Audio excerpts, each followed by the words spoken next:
எங்கள் வீட்டில் எல்லா நாளும் கார்த்திகை, எங்கள் நிலவில் என்றும் இல்லை தேய்திரை. எங்கள் வீட்டில் எல்லா நாளும் கார்த்திகை, எங்கள் நிலவில் என்றும் இல்லை தேய்திரை. கிளி கூட்டம் போல் எங்கள் கூட்டமே இது ஆனந்த பூந்தோட்டம், அன்பின் ஆலயம்.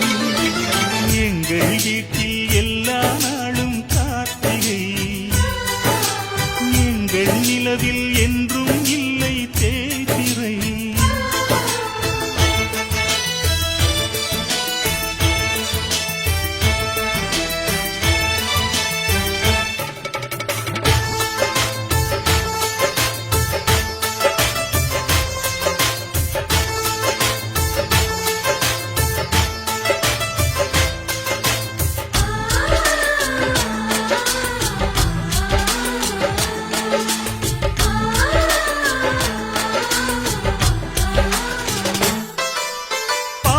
பறவை கூட்டங்களே பாசத்தின் மொழியை கேளுங்கள், அண்ணன் என்ற சொந்தமே அன்னையானதை பாருங்கள்.